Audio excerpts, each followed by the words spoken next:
Et mon idée, c'était de proposer à un coût plus abordable un audit simple, haut niveau, mais pour dire concrètement à date, vous avez 30% de mentions manquantes et un risque de 500 000 euros par exemple. Mon outil permet de détecter ça assez facilement. Et ça veut dire que ça récupère automatiquement le texte du site internet, ça l'envoie dans mon outil. L'outil analyse les mentions obligatoires par rapport à des informations que j'ai fournies à l'outil et me ressort un rapport simplifié en me disant voilà, il manque c'est intelligent. des éléments et il m'associe à chaque manquement une sanction. Donc ça, tout ça, c'est toi qui l'as codé? Oui.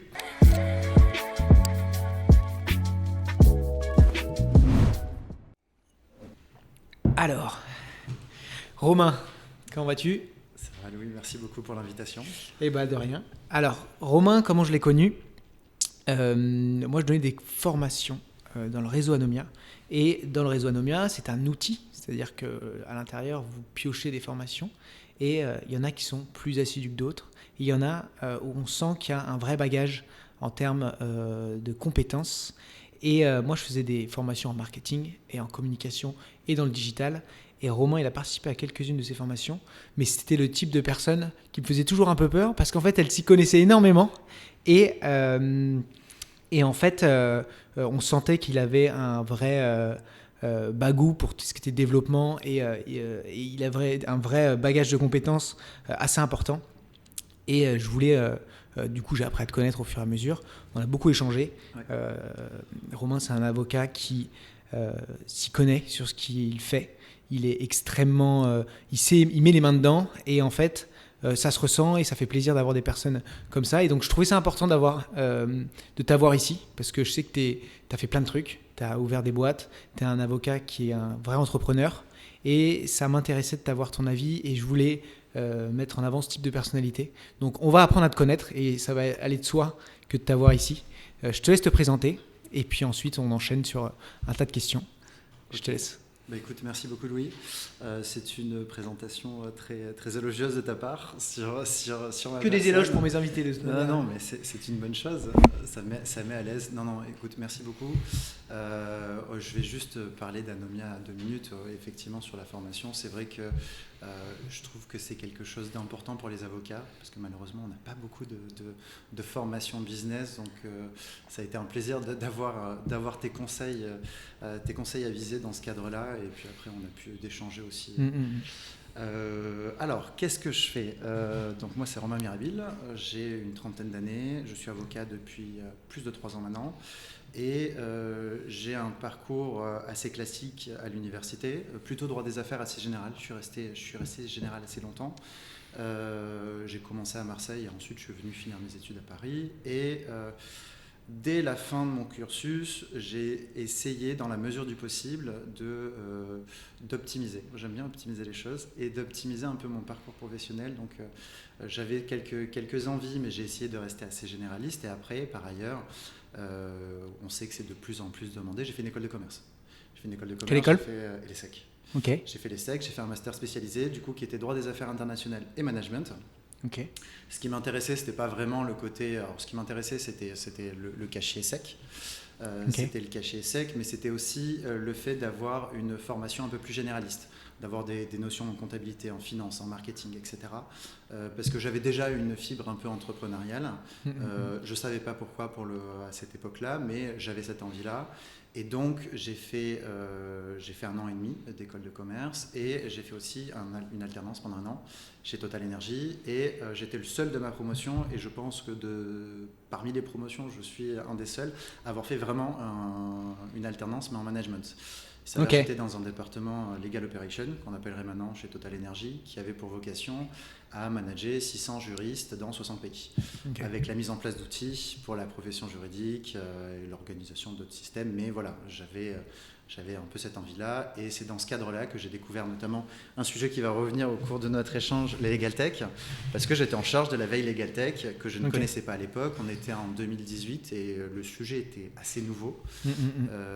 Et en 2018, j'ai découvert les Legal Tech, j'ai pu échanger avec certaines, puisque du coup, moi, je représentais Total pour parler avec ces entités-là. Et là, j'ai découvert un nouveau monde qui était la tech appliquée au droit. Et moi, ça faisait déjà 1 an et demi que je me posais des questions. Pourquoi on 2017, on avait encore des modèles sous Word avec du jaune un peu partout pour essayer notamment des NDA. Je me disais, bon, pourquoi on fait encore ça? Donc là, on est en fin 2018. Je finis mon apprentissage, je finis l'ESSEC, donc j'ai créé une thèse professionnelle sur l'évolution du métier de juriste en raison des nouvelles technologies. Donc là, j'avais déjà un petit peu le point. L'idée, c'était de conseiller à mon niveau à l'époque sur ce que je pensais être intéressant. Et il y a pas mal de choses intéressantes que j'ai découvertes à ce moment-là. Et donc après, je suis rentré à l'école du barreau, à l'UFB. Et dans ce cadre-là, j'ai encore un peu continué avec une spécialisation qu'ils appelaient le lab, enfin en tout cas un lab plus sur l'innovation. Donc j'ai continué à me former, j'ai fait partie d'une association qui s'appelait Young Avotech à l'époque. J'étais trésorier vers la fin. Et qu'est-ce que vous faisiez en gros? On essayait de sensibiliser à notre niveau, parce qu'on était tous des jeunes professionnels. Donc, si on était avocat, si on était élève avocat, on essayait de sensibiliser notre profession sur la nécessité d'avoir recours à de la technologie. En tout cas, les manières, en tout cas, les secteurs, les pans de notre activité qui pouvaient être digitalisés, qui pouvaient être optimisés. De toute façon, maintenant, tout le monde l'a intégré, mais à l'époque, les gens n'arrivaient pas à comprendre que c'était une optimisation du temps, que voilà, c'était pas forcément quelque chose de très dangereux. Donc j'ai fait l'EFB, donc j'ai fait des stages chez Freshfield, chez Gide, à l'autorité de la concurrence. Des beaux câbles. J'ai un peu testé les grands cabinets, grands cabinets anglais, grands cabinets français, et ensuite je suis rentré en collaboration chez De Gaulle Florence pendant 3 ans. Du coup, quand j'étais en stage EFB, je faisais pure concurrence. Autorité de la concurrence forcément, Freshfield concurrence, Gide concurrence Distri, et quand je suis allé chez De Gaulle Florence, j'étais plutôt sur la partie droit économique, donc tout ce qui va être contrat, distri, concurrence, conso. Et comme j'avais déjà à l'époque, à la fin, parce que là j'ai sauté un élément important et que j'aime bien mettre en avant, c'est que pendant que je finissais l'EFB, pendant que les gens préparaient les examens de l'EFB, moi j'ai passé 9 semaines à apprendre à programmer. À l'époque, j'avais déjà depuis 1 an et demi une legal tech moi-même. Et donc j'ai voulu mettre un peu la main dans le cambouis et essayer de comprendre, moi ce que j'appelais cette boîte noire, c'était je comprenais un peu le visuel, mais j'avais un peu du mal à appréhender concrètement comment ça fonctionnait. Et ça me frustre. Moi, j'aime pas ne pas comprendre les choses. Au bout d'un moment, je me suis dit... c'est pas grave, c'est un investissement parce que c'est une formation qui est c'était 8 000 € la formation. Et c'était le wagon aussi? Oui. Ok. Ouais. Donc là où tu donnes aujourd'hui des formations. Des formations, oui. Et ce qui est pas donné à tout le monde parce que le wagon, enfin, pour avoir des retours, Google maintenant, etc. C'est ils sont bons. C'est plutôt bien vu quoi. C'est ça. Non, c'est une franchise en fait. Le wagon, maintenant ils sont de partout et j'ai eu l'occasion la dernière fois de rencontrer la DJ, puis une ancienne avocate d'affaires aussi. Et non, c'est une belle boîte et ils sont très très bons. Ils ont une bonne méthode. Et ça m'a permis d'apprendre à développer tout simplement. Et donc, pendant que les gens préparaient leur examen de sortie de l'EFB, moi j'apprenais à programmer. Et quand je suis rentré en collaboration, un des sujets, c'était comme sur Paris, on n'est pas nombreux à le faire. Alors, j'en découvre quand même de temps en temps des gens qui savent programmer, et des fois qui sont très très bons, avocats, mais c'est pas forcément marketé comme ça. Et quand je suis rentré en collaboration, l'idée c'était d'avoir à la fois cette casquette de collaborateur, mais essayer d'intégrer les nouvelles technologies dans le quotidien, d'avoir une réflexion. En tout cas, c'est comme ça qu'on me l'avait proposé à l'époque. Donc j'ai passé 3 ans, je suis monté en compétences et je remercie fortement De Gaulle Florence si jamais ils sont menés à regarder. Je trouve que c'est le passer en cabinet, en tout cas, parce que maintenant je suis à mon compte et on va y venir après. Passer en cabinet à un moment donné pour la formation, il n'y a pas mieux. Pour la montée en compétences, etc. Alors c'est sous pression qu'on crée les diamants, mais de la même manière, c'est sous pression qu'on va créer aussi des collaborateurs. Pertinent, c'est le flux de dossiers en fait, bien sûr. qui est une spécificité de notre métier, le fait d'être en mesure d'absorber énormément de dossiers, de voir énormément de choses. Et en général, quand on fait appel à l'avocat, c'est qu'en interne, ils n'y arrivent plus, ou en tout cas qu'ils ont besoin de déléguer. Donc en fait, on est amené à avoir des dossiers challengeants au quotidien. Et donc c'est comme ça qu'on se forme. Et en fait, maintenant, depuis plus de bientôt 6 mois, je suis à mon compte. Et pourquoi je suis à mon compte? Parce que j'ai eu une volonté, j'avais déjà eu ma boîte pendant 2 ans et en fait au bout de 3 ans de collaboration, j'ai eu cette volonté entrepreneuriale qui est revenue un peu plus forte. J'arrivais sur ma trentaine et donc je me suis dit c'est maintenant ou jamais le tenter. J'avais pas envie de suivre le carcan un peu classique d'attendre 6 ou 8 ans avant de me lancer à mon compte. Donc maintenant je suis à mon compte et je traite toujours ces sujets de droit économique, de droit de la distrie. Et ma spécificité, c'est là on va en reparler, je traite aussi pas mal de droit du numérique. Et un de mes arguments de vente, c'est de dire je parle comme le tech, je suis tech aussi. Bien sûr. Et donc on avance comme ça. Mais c'est marrant que tu dis ça parce que il n'y a pas eu beaucoup d'épisodes, donc ça va pas être compliqué pour ceux qui ont regardé les anciens. Arthur Sauzet disait un peu la même chose. C'est pour les consultants, mais donc dans une certaine forme un avocat, prestation intellectuelle, on attend un peu la même chose qu'un consultant. Apprécie lorsque justement il y a une demande d'une grosse boîte ou d'un client quelconque, de tomber sur des gens en face qui comprennent ce qu'on leur raconte. Et en fait, quand tu fais du droit du numérique, je ne sais pas si c'est le cas de tous les avocats en IP/IT, mais si tu ne sais pas ce qu'il y a derrière, si tu ne sais pas comment fonctionne un site internet, si tu ne sais pas comment fonctionne le web et ce genre de choses, en fait, je ne sais même pas comment tu tiens un discours commercial cohérent. Et c'est là où je trouve ça intéressant, le double un peu aspect. Alors, je dis un peu geek, mais c'est pas geek. En fait, c'est limite ingénieur, quoi. C'est plutôt. C'est un bon terme maintenant, geek. Ça me va. Ouais. Geek. Moi, je suis très geek.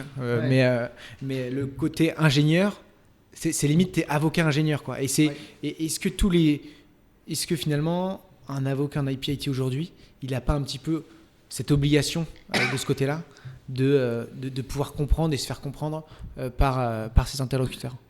En fait, pour moi, c'est quelque chose de plus global. Ça veut dire, je vais prendre un exemple, et c'est un exemple que maintenant j'appréhende un peu plus. On va parler de distri, parce que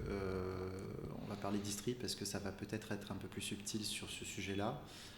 Au bout d'un moment, si on veut être un bon avocat dans sa matière, il faut comprendre le secteur dans lequel on évolue. Et il faut comprendre les schémas de fonctionnement. Et par exemple, dans la distri, il y a des schémas de fonctionnement particuliers.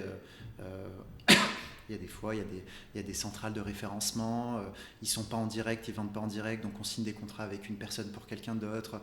Il y a des schémas logistiques qui viennent se rajouter au-dessus du contrat. En fait, il faut avoir une vision globale de cette matière-là pour après rendre un service. Alors, je ne dis pas que forcément la question juridique est la plus compliquée, mais souvent, et avec les années, je me rends compte, avant de pouvoir poser un sujet juridique, il faut simplifier et il faut clarifier de quoi on parle. Et je le fais beaucoup, notamment en distri, où de temps en temps, j'ai des opérationnels qui me disent des termes, qui sont des acronymes internes, et je dis, attendez, on va resituer de quoi on parle, parce que moi, il faut que je le qualifie juridiquement. Donc, expliquez-moi le système, et je le qualifie. Et en fait, ce système-là qu'on peut retrouver dans certaines matières, de la même manière en M&A, enfin, je veux dire, quand on fait du M&A, moi, j'en fais pas, mais je comprends qu'il y a des sujets très complexes, où en fait, il faut quand même comprendre le schéma, avant de pouvoir poser son sujet. Et en fait, ça se retrouve.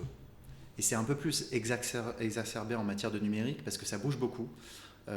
Chaque année, on a des nouveaux sujets. Donc, il y a eu la blockchain, maintenant il y a l'IA, les IA génératives, il y a les logiciels. Et en fait, c'est des sujets qui sont tellement complexes qu'entre le moment où le juriste finit sa formation et rentre sur le secteur professionnel, lui, il a un premier temps d'adaptation, parce que quand on sort de formation, on a encore beaucoup à apprendre. Et en fait, le temps qu'on se forme, en fait, il y a des nouveaux sujets qui sont apparus. Et donc, il y a une double contrainte d'évolution législative qui va s'appliquer, plus une évolution technologique. Donc, connaître la tech et avoir une vraie compréhension, c'est plus simple, parce qu'en fait, au bout d'un moment,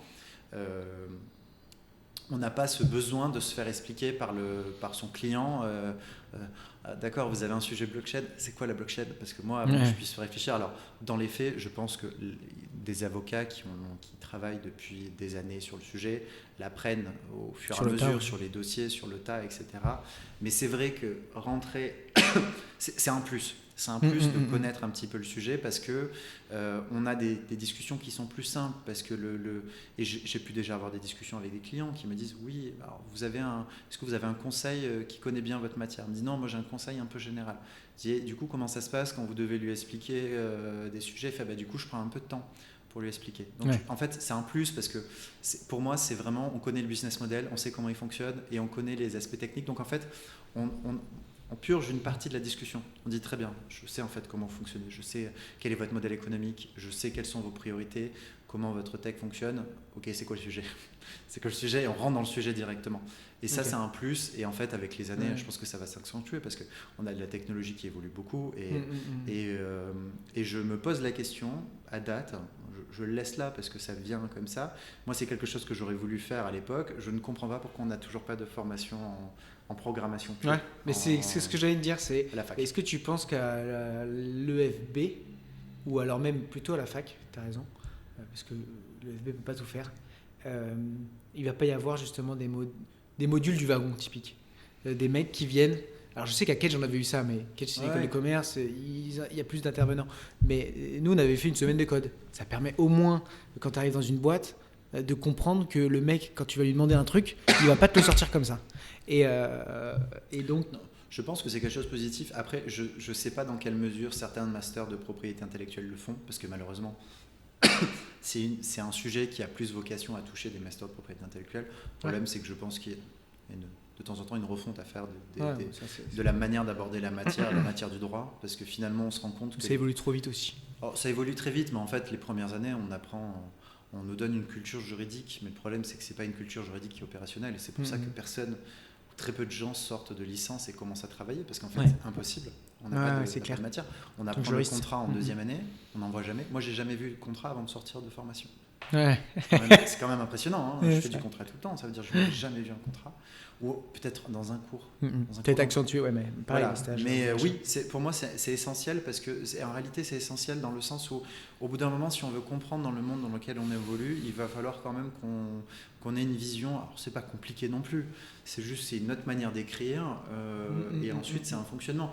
Je ne comprends pas, de la même manière qu'on a des cours d'éducation civique, qu'on n'ait pas un cours pour nous expliquer juste comment fonctionne un logiciel. C'est compliqué le fonctionnement d'un logiciel, mais que les gens comprennent qu'il y a une base de données, qu'il y ait un langage, tu le sais parce que tu codes toi-même, donc qu'il y a un langage qui soit affiché, qui est un langage qui n'ait vocation qu'à mettre en forme, et qu'il y a un langage qui ait vocation à être affiché sur le site internet. C'est la base, mais il y a des gens qui ne le savent pas. C'est clair. Après, nous, tu vois, on code peu. Moi, je code très peu. Tu codes de moins en moins, mais parce que maintenant il y a du low-code. Ouais, c'est ça. Bon, nous, on n'utilise que du low-code. On est plutôt designer que créateur de justement legal tech ou ce genre de choses. Mais toi, justement, je voulais revenir sur cet aspect-là. Tu vois, et c'est pourquoi je dis ça, parce que parfois, on s'attend à justement avoir besoin de coder pour faire des choses qui sont relativement simples, alors qu'aujourd'hui, c'est beaucoup plus accessible avec des outils d'automatisation, marketing, etc. Bref, on va en parler, je pense, parce que tu as plein de trucs à dire là-dessus. Toi, aujourd'hui, pour mettre un peu de contexte. Alors, tu avais créé une Legal Tech. Est-ce que tu peux quand même en parler rapidement? Oui, bien sûr. C'était une Legal Tech qui s'appelait Sellerlex. Je n'ai pas abandonné le nom, j'ai toujours la marque. Donc, peut-être que je ça reviendra. Un jour. Non, c'était une Legal Tech. Moi, en 2017, je m'étais dit, je ne comprends pas pourquoi on utilise Word. En tout cas, pourquoi on n'a pas un outil dédié à la rédaction de contrats. Et mon idée, c'était de dire, on perd beaucoup de temps des fois dans de la mise en forme de contrat ou dans de la perte de connaissances entre plusieurs contrats. Et je voulais un outil où en fait il soit dédié à ça, et donc il y ait des fonctionnalités attachées à la rédaction de contrat. Ça veut dire la mise en forme aurait été prise en charge dès le début, c'est toujours la même, en tout cas on aurait pu la paramétrer, donc on aurait eu qu'à rédiger les éléments, avoir du versionning, parce que le versionning n'est pas forcément activé dans la rédaction de contrat. Donc combien de fois je me retrouve à faire du compare entre deux contrats pour m'assurer qu'il n'y a pas d'éléments qui soient passés à la trappe. Et ensuite c'était aussi toute la...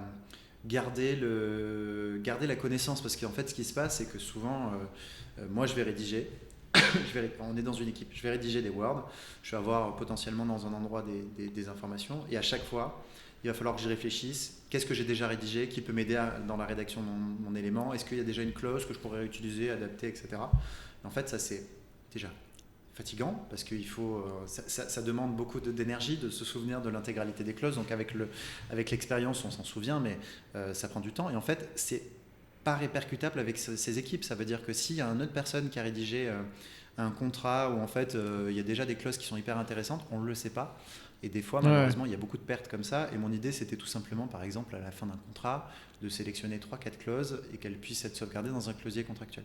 Ok, et à la limite, à la fin, tu as un besoin, tu captes tout. Mon idée, c'était de dire à la suite, j'ai une clause de force majeure, j'aime bien utiliser force majeure parce que tout le monde comprend ce que c'est. C'était de dire dans la rédaction dans mon outil, dans la rédaction de mon contrat, au bout d'un moment, si je veux de la force majeure, j'ai un outil de recherche qui accède à mon closier contractuel et je tape force majeure et je regarde par catégorie de contrat, parce que c'est pas les mêmes selon les catégories de contrat, et je regarde si j'ai déjà rédigé quelque chose. Okay. Et là, d'un coup, j'ai ma clause qui revient et j'ai pas besoin. Et ça, c'était un outil qui était partagé dans une équipe. Quand on a 20 juristes ou 20 avocats sur un sujet, de suite, il y a une réutilisation de la connaissance, parce que malheureusement, même pour les clients, c'est une perte de temps de refaire 15 fois la même chose. Il faut quand même optimiser. On peut faire des économies d'échelle, etc. Donc il y a pas mal de choses à faire sur ces sujets-là. Donc initialement, mon sujet, c'était ça. Ok. Et est-ce qu'aujourd'hui, alors tu vas peut-être pas vouloir le dire parce que du coup, mais est-ce que tu as trouvé des outils qui existent? Ouais, qui le font, qui le font bien. Le font très bien. À l'époque, il n'y avait personne. Bah oui. Moi, j'ai juste pas géré Non, en fait, ce que je veux dire, c'est que j'ai appris beaucoup de choses et c'est pour ça aussi que maintenant je suis à mon compte. C'est parce que j'ai fait des erreurs sur ma partie Legal Tech, mais je pense que j'étais au bon moment, avec la bonne idée, mais comme toute société, le vrai sujet, c'est l'exécution. Ouais. C'est clair. J'ai pas exécuté comme il fallait. J'ai fait des choix stratégiques qui n'étaient pas les bons. Je pense que par exemple, une de mes grosses erreurs que je ne referais pas si je devais le faire, à l'époque, j'aurais dû faire un plugin Word. J'aurais pas dû sortir de Word. Parce que j'ai perdu beaucoup de temps et beaucoup d'énergie en voulant recréer un Word finalement. Ouais, parce qu'il fallait rentrer les utilisateurs et... Non, parce qu'en fait, je m'étais dit, mais en fait, tout le monde n'a pas Word. Mais si, tout le monde a Word. Pourquoi je me suis embêté avec cette idée un peu reçue en me disant, je vais proposer quelque chose où les gens n'auront pas besoin de Word. Si, les gens ont Word. Et ensuite, je propose un plugin attaché, etc. Okay. C'est plein des éléments comme ça. Maintenant, il y a des outils qui le font très bien. Et en fait, on n'a pas parlé, parce que là, je parlais de la rédaction, mais initialement, je voulais faire un outil de management de contrat. Et maintenant, il y a beaucoup d'outils. Il y a Liway qui a changé de nom, il y en a d'autres, du Séraphin Légal, etc., Séraphin Contract Management. Enfin, il y a des outils. Il y a des outils. Après, le problème, c'est que maintenant, ce n'est pas tellement une question d'outils, c'est une question d'intégration de ces outils dans les équipes. On demande à des équipes qui sont sous l'eau d'intégrer des nouveaux outils. Donc, c'est plus des questions de management maintenant que d'outils disponibles. Ouais, c'est vrai qu'il y a tellement de trucs qui sont sortis. Alors, je sais pas, moi, je sais pas des outils que j'utilise tous les jours, mais j'imagine que maintenant, c'est une histoire de mise en application. Alors, pourquoi je parlais de tout ça? Donc, ça fait quand même presque 20 minutes, mais nous, on parle de marketing ici, donc en règle générale, l'idée, c'est de parler de choses hyper concrètes. Donc, tu t'es lancé à ton compte. Moi, ce qui m'intéresse et ce que j'ai envie de faire transmettre aussi à d'autres, c'est, avec toutes ces compétences-là, qu'est-ce qu'aujourd'hui, dans ton activité au quotidien, tu as réussi à mettre en place via justement tes connaissances en code, aussi ta curiosité à utiliser des outils, etc., qui te font gagner beaucoup de temps et qui te permettent de développer ton cabinet au jour le jour. Je sens que alors je connais un peu tes chiffres, on va pas en parler, tu m'as dit qu'on pouvait en parler, mais c'est pas forcément l'idée. L'idée, c'est juste, voilà, Romain marche bien en très peu de temps, et ça déjà, c'est bravo. Donc comment... Toi, qu'est-ce que tu dirais, qu'est-ce que tu mets en place et qu'est-ce que les gens pourraient reproduire d'accessible? Ouais. Alors moi j'aime bien. J'aime bien réfléchir à ça. Moi j'aime bien finalement vendre mes prestations plus que les faire de temps en temps, parce qu'il y a une satisfaction en fait de ce côté un peu commerçant. Et en fait, j'ai plusieurs stratégies à plusieurs échéances. Qu'est-ce que je fais par mes compétences que je ne m'ont pas permis? Tout simplement, par exemple, j'ai codé mon site internet, c'était moi qui l'avais fait dans un premier temps. Déjà, 4000 balles. Déjà, j'ai économisé beaucoup d'argent. C'est clair. J'ai économisé beaucoup d'argent dans un premier temps. Il s'avère qu'après, je l'ai fait refaire par un professionnel parce que j'avais des problèmes de référencement. Mais parce que l'outil ne fonctionnait pas bien. C'est plutôt tu connais le CMS que j'ai utilisé, qui ne me permettait pas de tout référencer. Et du coup, j'ai eu des problèmes avec Google. Et donc, au début, quand j'avais le temps, je l'ai fait moi-même. Après, il s'avère que j'ai, par système de compensation avec un client, je lui ai rendu des prestations parce que je travaille beaucoup avec des agences web. Et inversement, il m'a basculé. Donc, ça t'a pas coûté, mais ça t'a pris du temps. Zéro. Donc, j'ai pu gérer ça. Site internet, j'ai pu le faire. Maintenant, pour le coup, c'est moi qui ai la main quand même sur le site parce que du coup, comme je suis très tech, je peux garder. C'est moi qui publie, c'est moi qui fais les éléments. Une des raisons pour lesquelles je me suis aussi lancé à mon compte à cette période-là, c'était parce que j'ai vu arriver les IA génératives. Et alors moi, l'IA générative, selon les jours, c'est 2-3 heures d'utilisation. Parce que je l'utilise et je donne des cours, par exemple à l'ESSEC sur le sujet. Le dernier cours que j'ai fait, c'était l'IA générative. Je vais enseigner cette année à la revue fiduciaire l'utilisation de l'IA par certaines professions. Et moi, j'ai une vraie utilisation quotidienne du sujet. J'ai le format payant, donc je l'utilise. Et en fait, pour moi, c'est un vrai gain de temps, notamment sur la partie communication en ligne. Ouais, c'est clair. Communication en ligne, moi, mes posts LinkedIn passent par de l'IA générative qui sont relus par moi, mais en fait, je fournis à l'IA une manière de rédiger, une manière de faire, et elle me rédige des posts. Mais tu le fais bien, parce qu'il y en a beaucoup qui le font, et franchement, ça se voit direct, c'est ridicule. Toi, tu le fais quand même relativement bien, je trouve, et ça se ressent pas. Enfin, moi, je le capte un peu parce que je le sais déjà, toi, et tu le connais. Mais je trouve que c'est bien fait, que c'est structuré, et d'ailleurs, tu as du retour. Donc ça veut, j'ai eu des retours de confrères, notamment positifs, qui en fait, en dehors, alors, il ne faut pas se mentir, tout le monde ne le lit pas. Donc c'est aussi, il faut être présent, il faut être visible. Tout le monde ne le lit pas. Par contre, j'ai eu des confrères qui m'ont dit bah oui, j'ai vu que tu étais vachement actif sur LinkedIn, ils sont sympas tes posts et tout. Donc j'ai eu des retours positifs. D'ailleurs, on a rarement des retours très négatifs. Mais non, mais je pense pas que. J'ai été étonné que des gens dans des discussions qui n'avaient rien à voir me parlent de ça. Ah ok, ouais. Donc c'est pas comme si j'avais demandé, c'est vraiment les gens naturellement m'ont dit Romain, j'ai vu que tu étais très actif. Mais c'est vrai qu'en plus là, passe beaucoup de gens qui postent des choses sur LinkedIn, etc. Oui. Mais en fait, on est une minorité. On s'en rend pas compte, mais il y a très peu de gens. Juste qu'en plus, nous, on se voit qu'entre nous. Donc, enfin, au fur et à mesure, finalement, ça lie un peu des liens et on voit beaucoup de gens comme nous. Donc, on se dit, tout le monde le fait. En fait, c'est pas du tout le cas. Peu de gens le font. Non, il faut le faire. Et en fait, le problème, là, il y a beaucoup de travail à faire. Mais après, on en est sur du pur marketing. Mais en fait, il faut détourner le sujet. Ça veut dire, il faut plus parler complètement de juridique. Il faut parler de commerce et intégrer le juridique dans un contexte commercial. Et c'est là où ça devient intéressant. On n'est pas sur du storytelling, mais presque. En fait, il faut dire, bah oui, il faut éviter de faire ce genre de démarche parce que ça peut créer des problèmes. Et en fait, le sujet est souvent c'est de l'argent d'ailleurs. Hein. C'est comment je vais vous faire perdre, pas gagner, ou c'est tout simplement après c'est de la communication. Moi, je suis quand même sur du assez transparent. Je ne retiens pas de l'information quand je publie.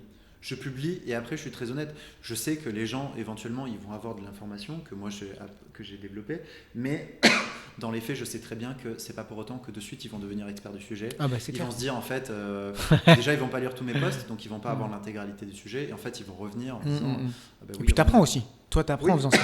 C'est un bon moyen de continuer à se former. Ouais. Puis ça demande un certain exercice aussi d'avoir ces éléments-là. Donc moi, l'IA, je l'utilise sur ça. Des fois, je l'utilise aussi sur la rédaction d'actes, en prenant les mesures appropriées pour avoir de l'idée, pour avoir en partant d'un modèle, en reproposant une autre formation. Ça peut permettre de gagner un peu de temps. Alors, c'est pas là où l'IA est le plus puissant. Là où je trouve il est le plus puissant, c'est vraiment sur de la rédaction de posts, sur la rédaction de formation. Je l'utilise pour faire des slides de formation. Aussi, en fait, c'est de la simplification. Donc l'IA est très bon. C'est vrai et ça, c'est les éléments.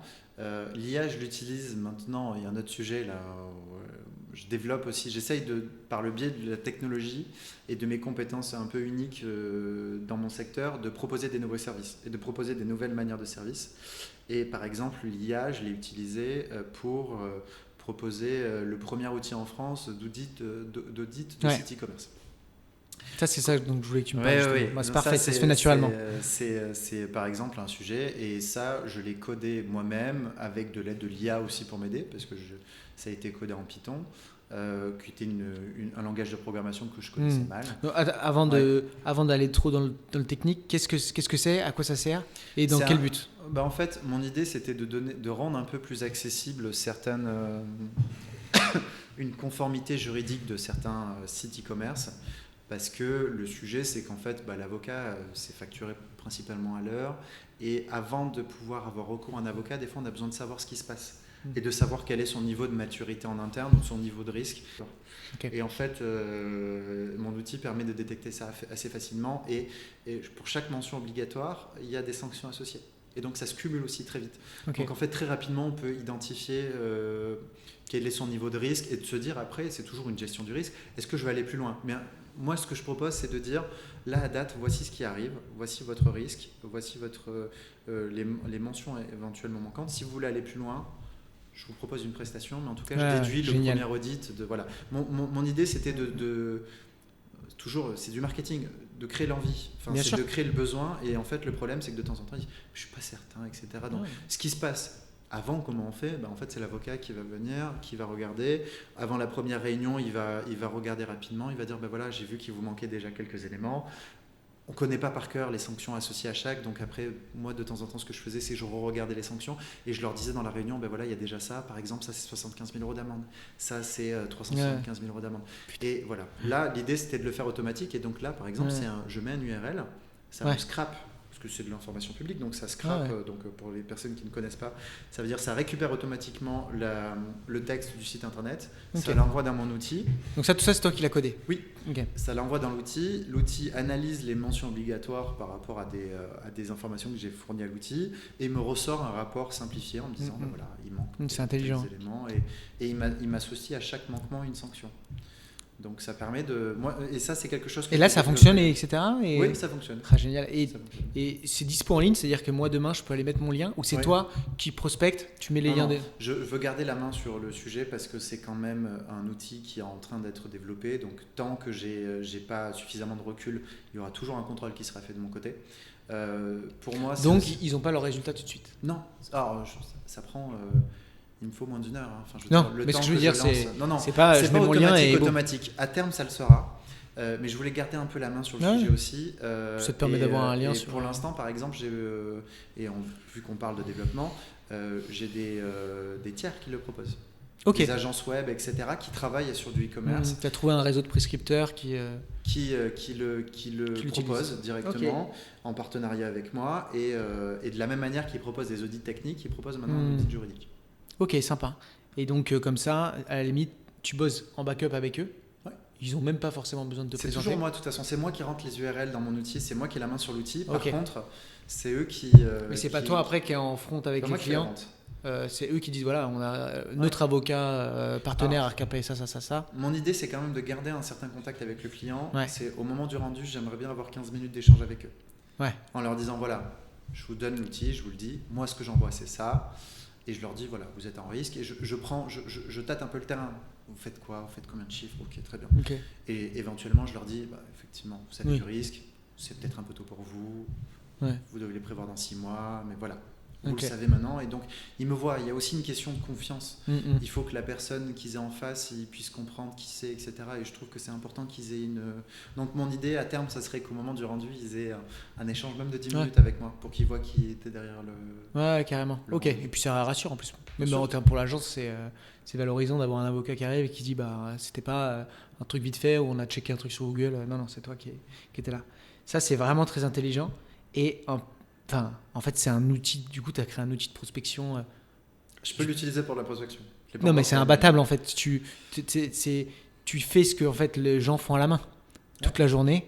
Et j'imagine que ça va 10 fois plus vite que. En fait, ça demande un peu un effort, des fois, juste intellectuel, de structurer en fait, de structurer un rapport d'audit, etc.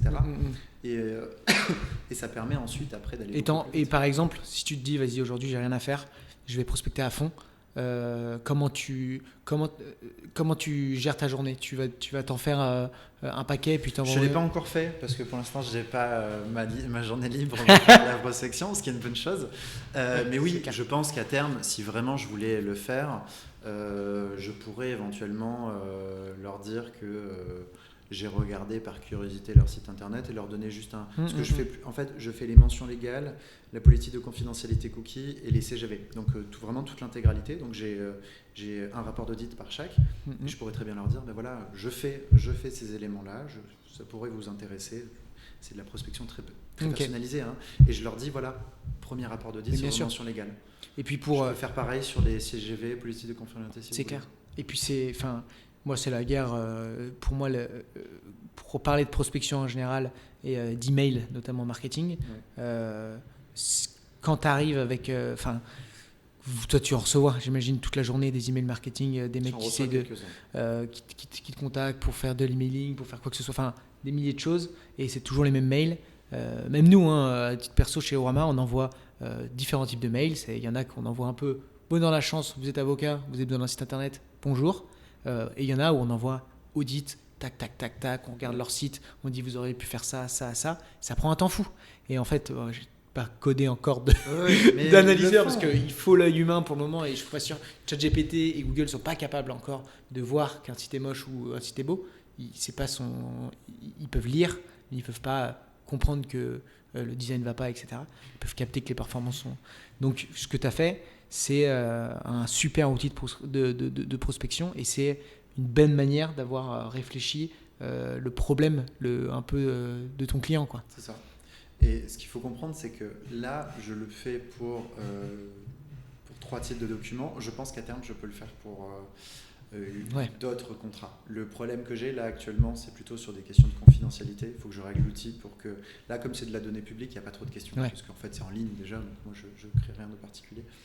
Mais à date, si je veux aller plus loin, je pense que sur un horizon très lointain... C'est-à-dire, par exemple, tu pourrais faire ça, on te renverrait d'autres docs et du coup, pareil. Je pense que, par exemple, je serais capable, même à date, je pourrais le faire. Après, la question, c'est plutôt la confidentialité.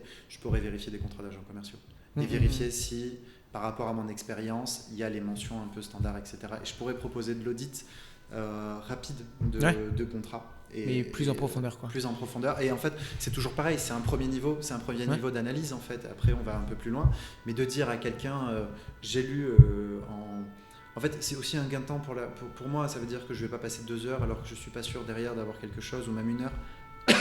Et même sortir le rapport, c'est long, faire le mail, etc. Là, je pourrais très rapidement dire, en une petite demi-heure, voilà, je vous confirme que votre contrat est plutôt solide. Il manque quelques mentions qu'on a l'habitude de revoir dans votre contrat, et de leur dire, voilà, si vous voulez que je rédige, je peux rédiger. Ok. Et si on reprend un peu du coup tout le process, finalement, tu publies. Alors, du coup, tu prospectes pas tant que ça, t'as pas le temps.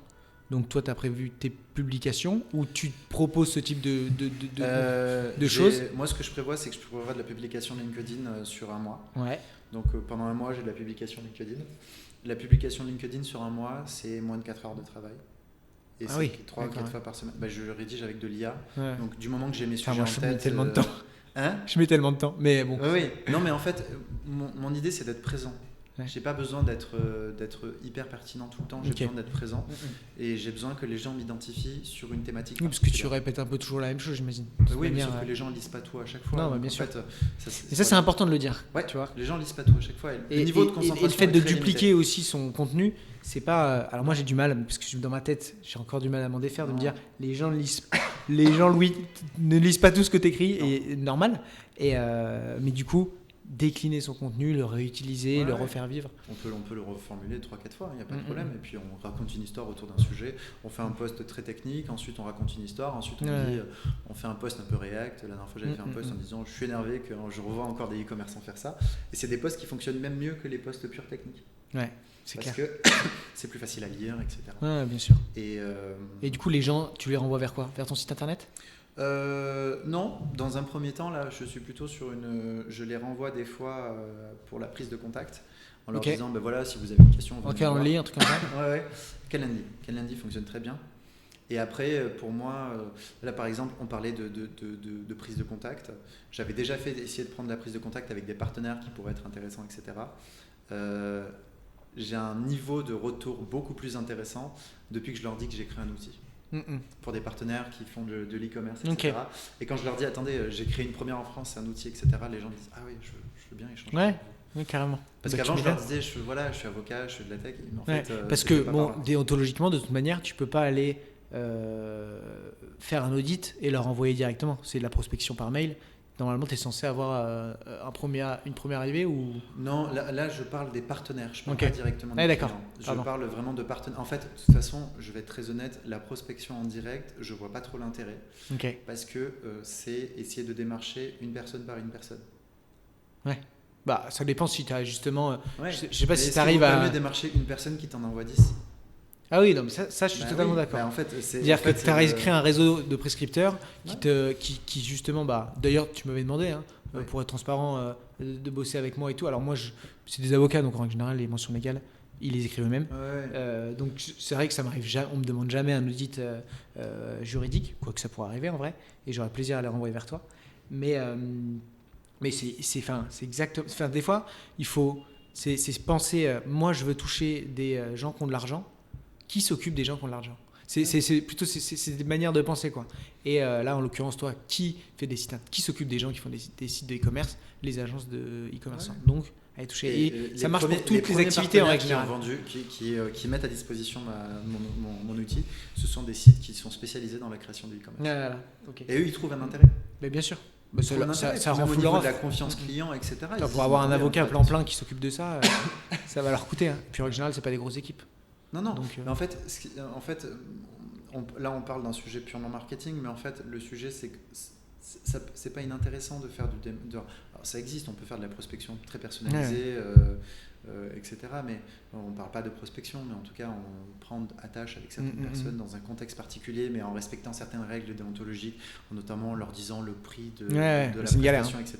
Ça fait tout de suite des mails un petit peu... c'est compliqué, et pour moi, c'est pas utile. Enfin, il vaut mieux avoir quelqu'un qui soit en direct avec du e-commerçant, mais qui ne soit pas le e-commerçant, et qui soit un point d'ancrage. Parce qu'en fait, quand ils vont te recommander, ils ont déjà la confiance du client, ils vont dire, lui, il est très bien. Et en fait, de la même manière, c'est de la recommandation bouche à oreille. Et en fait, elle est beaucoup plus pertinente. Et moi, c'est pour ça aussi que c'est beaucoup plus simple pour moi à vendre une prestation à quelqu'un qui m'a été renvoyé par un avocat. Parce que l'avocat a déjà la confiance, il renvoie la prestation, et en fait, de suite, c'est beaucoup plus simple à signer.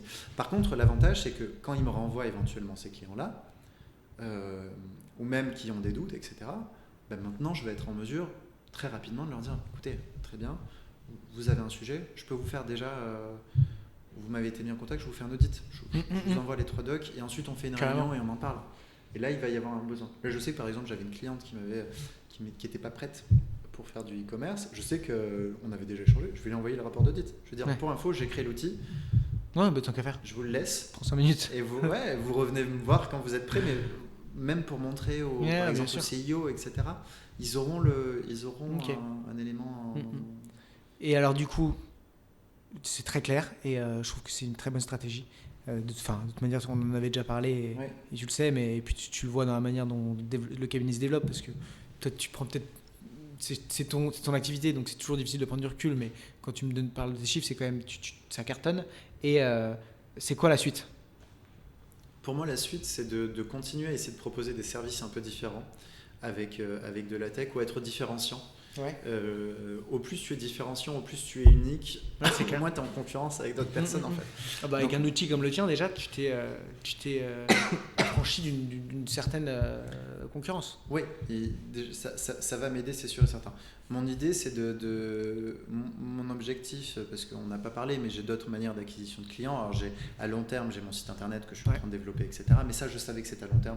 Je sais qu'en 2024, j'ai peu de chances je l'ai créé en mai 2023, il commence maintenant à avoir des vues, il va être optimisé. Je pense que d'ici fin 2024, ça sera quelque chose qui ramènera. Et on ne va pas parler de lead magnet, mais il va y avoir de l'audit automatisé. Alors, un lead magnet, c'est un contenu que vous échangez dans votre site internet contre une adresse email ou un numéro de téléphone. Et je pense qu'à terme, il va y avoir plusieurs lead magnets par de l'audit automatisé, par des checklists à avoir, etc. Donc ça, je vais les mettre en place.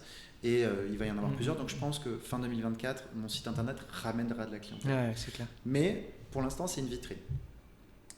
Ensuite, moi, il y a un sujet que j'aborde, que j'aime beaucoup, qui est très long à mettre en place, mais qui fonctionne, c'est les plateformes de mise en relation. Et qui est trop souvent délaissé. Maintenant, ça fait plus de 2 ans que je suis sur certaines, avec des fois 40 missions, etc. Et j'ai des demandes qui tombent... et c'est une manière assez impressionnante d'avoir... C'est quoi quelle plateforme tu as? J'ai par exemple des plateformes comme Fiverr. Fiverr, du Mac. Fiverr, c'est pas trop... Alors, le problème après, c'est toujours la clientèle. La qualification est... Mais il y a de temps en temps, même sur du Fiverr, j'arrive à avoir des prestations que je traite en 1 heure et que j'arrive à facturer au taux horaire. Parce que... Alors, c'est toujours pareil. Ce genre d'outil est utile du moment qu'il est suffisamment ciblé. Dès que j'ai une demande que je ne peux pas traiter très rapidement, je la squeeze et maintenant je bloque les gens. Parce qu'en fait, en plus, on a des questions de taux de réponse, etc. Donc je réponds très rapidement, je leur dis voilà, je ne suis pas intéressé et je sais que ce n'est pas une clientèle intéressante pour moi. Je bloque et je sais que ça ne va pas faire diminuer mes éléments.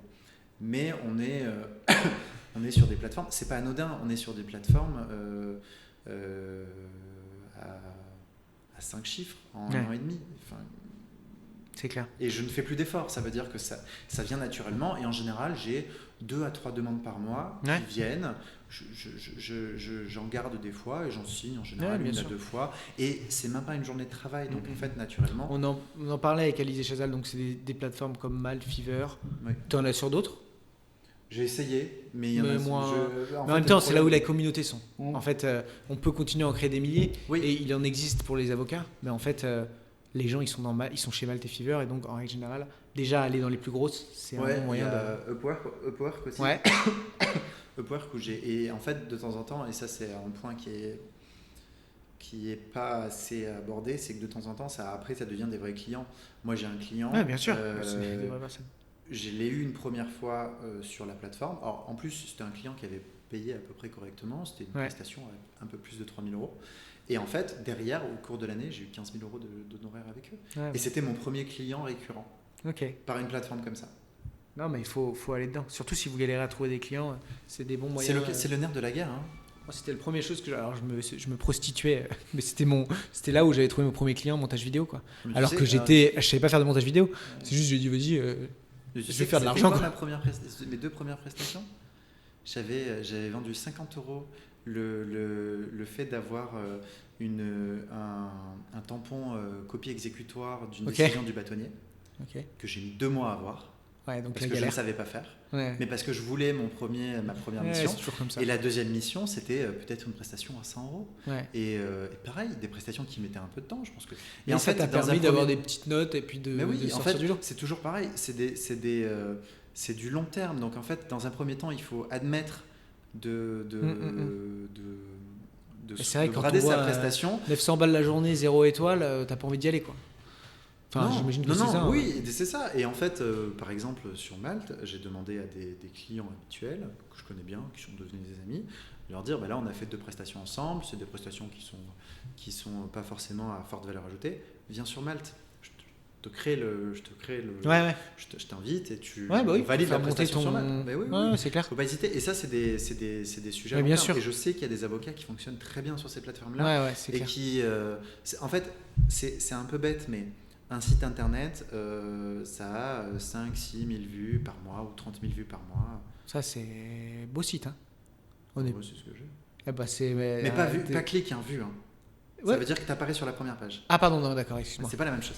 J'avais compris de visiteurs. Et le problème, c'est que ça convertit pas beaucoup.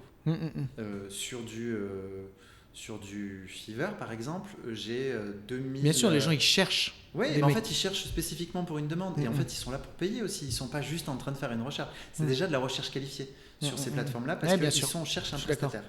Donc déjà, on n'est pas sur de l'information. Alors, parce qu'il faut savoir que quand on fait de la recherche, il y a des résultats informationnels, il y a d'autres types de résultats. Et il y a notamment ensuite les gens qui vont faire de la recherche spécifiquement pour recruter quelqu'un. Quand on est sur ces plateformes-là, la recherche, elle est déjà qualifiée. Je cherche quelqu'un. Je sais que mon taux de conversion sur Fiverr, par exemple, à peu près par mois, je crois que j'ai un nombre de vues de 2000 par 7 jours. Il y a quand même 2000 personnes qui voient mes offres tous les 7 jours. Et mon taux de conversion, c'est 1%.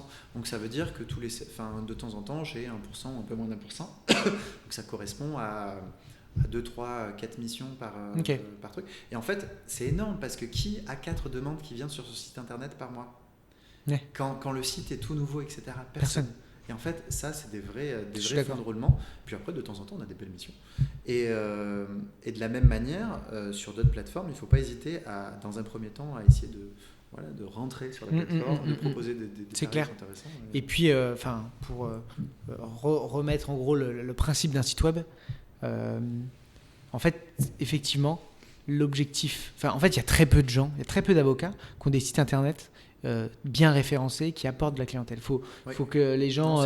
c'est des sites vitrines. Et en fait, à quoi il va servir ? C'est le mec qui vous trouve sur Malte, il va checker votre nom sur Google et il va dire « Putain, en plus, il a un site sympa. Vas-y, je l'appelle, c'est du sérieux. » Qu'est-ce que je disais, mince ? On a eu une petite interruption caméra. En gros, les gens... C'est de la réassurance en fait, un site internet. Mais le site internet initialement sert à de la réassurance.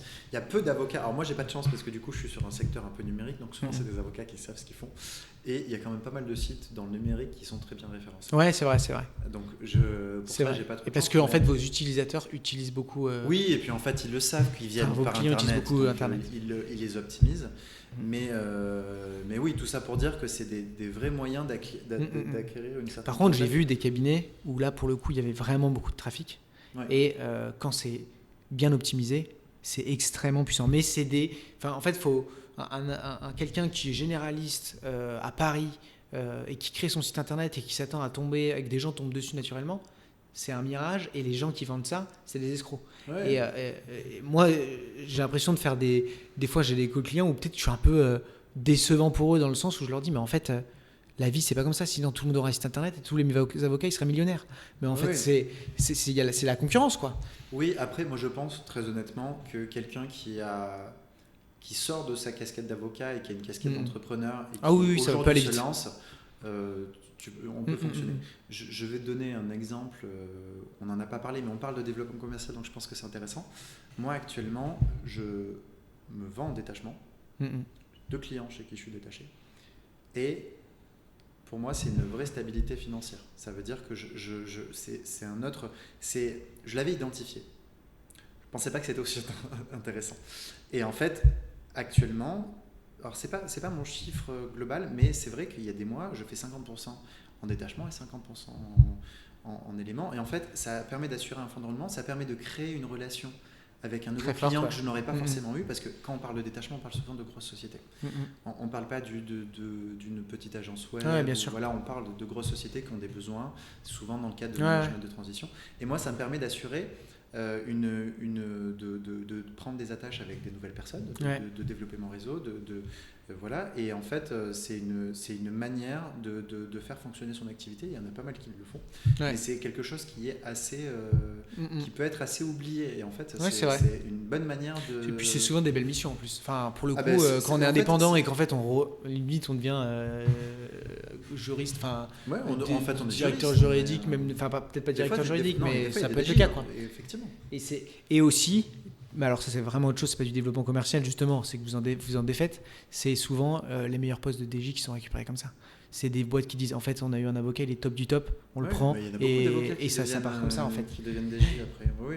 Après un détachement et en fait c'est les plus belles opportunités de carrière parfois qui peuvent se révéler. Mais en fait, mais même en dehors de ça, on connaît tellement bien ensuite le client que c'est plus simple ensuite pour lui, pour certains besoins, de revenir. Alors, ils ont toujours des conseils par ailleurs, mais c'est toujours plus simple aussi pour eux de revenir derrière en disant mais en fait, Romain, il sait exactement tout ce qu'on fait, il connaît même les opérationnels en interne. Sur des sujets, en fait, ça va être... on n'a pas besoin... parce que souvent, après, des fois, il y a des questions de cachet. Ça va être pas de cachet d'argent, mais de validation auprès de COMEX, etc., de certains noms de cabinets d'avocats. Mais pour d'autres sujets, il n'y a pas besoin. Et en fait, c'est là où on fait la différence, en fait. Top. Eh ben, merci Romain. Qu'est-ce qu'on te souhaite là pour cette année, du coup ? De la réussite, mais c'est pas... non, rien de spécial. Juste, je vais continuer. Que la courbe reste au même niveau de croissance. Et puis c'est ça. Tu recrutes pas du tout ? Tu vas pas chercher à recruter ? J'aimerais bien recruter un premier stagiaire cette année, mais c'est plutôt des questions logistiques en fait. Il faut que je trouve. Pour l'instant, je sous-loue et il faut que je trouve une solution pour le faire. Mais oui, là, exemple, j'aurais bien aimé déjà avoir quelqu'un en support en fait, parce que c'est toujours un support. Moi, je recrute pas quelqu'un pour faire mon travail, mais c'est pour m'aider. Et puis en fait, par exemple, là, comme j'ai beaucoup d'activités, j'ai un peu plus de mal à faire des articles de blog, etc. Et ça, c'est vrai que c'est Tu trouves un stagiaire un peu entreprenant qui a envie de monter son cap. Qui comprenne comment ça fonctionne. Ou même quelqu'un qui a juste envie d'avoir une vision en interne de quelqu'un qui a sa propre activité. Et on a toujours besoin d'un peu d'aide pour faire certains éléments. Trop cool. J'aimerais bien. Et je te le souhaite. Merci pour tout. Merci beaucoup. J'espère que ça vous aura intéressé, mais j'en suis certain. Et puis à très vite. On se voit très vite. Merci. Ciao.